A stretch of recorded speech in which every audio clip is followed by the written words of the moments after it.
Welcome, everybody. DocSports.com. He's Robert Ferringo. I'm Scott Spreitzer, and we are talking Week 2 NFL football. The lines have been out for a few weeks now, and we're going to tackle each and every Week 2 game. And before we get to the Rams at the Eagles, Week 2 on Sunday, a little quick note here and a great way to give DocSports.com a trial run. You click on that link below the video if you're not yet a member, and you get set up for a free $60 account. You can then use those free $60 on any of our daily packages. Anybody on the roster over at DocSports.com. Give it a try. Rams at the Eagles. Eagles laying 4, totals 49. You can see on your screen that about 60% of the tickets are on the Eagles minus the points of this one. Rams will be coming off the Sunday nighter at home against Dallas. Philly off the road game in Washington. And Robert, I was going to ask your initial thoughts on this Rams-Eagles clash. Well, you're not going to like it because it's going to contradict a great stat that you had when we were doing our Week 1 videos, okay? Where you said that over the last 30 years, West Coast teams traveling east for that 1 a.m., that 10 a.m. Pacific time zone, it's been a 50-50 proposition over the last 30 years, okay? However, and I understand, the numbers are the numbers. You can't argue with the numbers, right? However, this is one of those situations where I do think that that's a valid handicapping factor in this game, okay? Because of what you said. The Rams are coming off a Sunday night primetime game, okay? Not just a regular game, a big game against the Dallas Cowboys. Home opener, Sunday Night Football. Now the following week, let's say they beat Dallas in that game. Now they have to fly east, play that 1 p.m. Eastern Standard Time start against an Eagles team that's a little tough, a little rugged, always good at home. I think that it's a bad situational spot for the Rams because of that primetime game the weekend before. And if you can tell by the way I'm blinking my eyes, my signal that I'm sending is that I have no problem with you using that particular situation because you know why? I mean, listen, you didn't blindly say I'm betting against the Rams because of the West Coast team on the East Coast.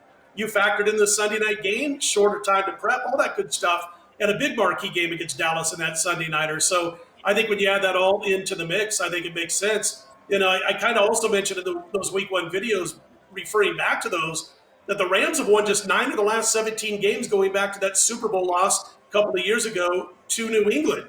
Belichick and the Pats, you know, they laid the blueprint, and folks can go watch the Week 1 video and see, or my Rams preview and see how I talked about what they did to shut down the Rams offense, and then other teams followed the ensuing season. You look at Goff, he was forced to do a lot more. Gurley, who's no longer there, was forced to stay in the backfield and block for Goff in the pocket an extra beat or two, and it threw off the offense. So if it's Malcolm Brown at running back for the Rams, he's going to have to do the same thing. I do like their wide receivers, but they got to change that offense and that rhythm, and it's not going to be easy. So I cannot disagree with you in this perfect game. I know Philly's an aging team, Robert. I get it.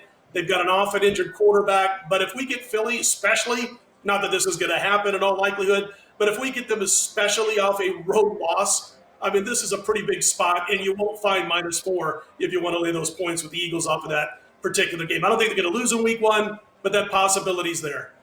Yeah, I'm with you. I'm looking hard at the Redskins in Week 1, and I don't love this Philadelphia team long-term this year because of the age. They have the second oldest roster in the NFL last year. They have one of the oldest rosters in the NFL this year, but that's more of a long-term thing. That's going to catch up with them in November, December. Early on in the season, I think they'll be pretty fresh. I don't love either one of the sides. I am going to be looking at this total because I think it's going to come down. I think it should come down. I think by game time, it'll be around 47 and a half. And I'm actually looking to play the Rams over earlier in the season. You brought up how poorly they've played since that Super Bowl loss, right?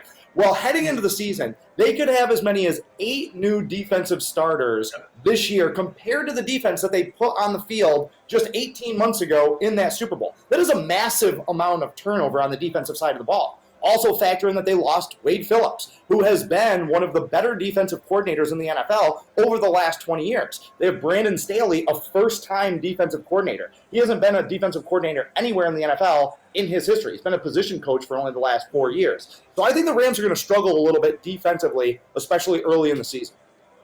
Good stuff from Robert Ferringo. Don't forget to check out that free $60 account over at DocSports.com to get started. You just click on that link below the video. He's Robert. I'm Scott. Check out all the Week 1 and Week 2 videos in the NFL. We are DocSports.com.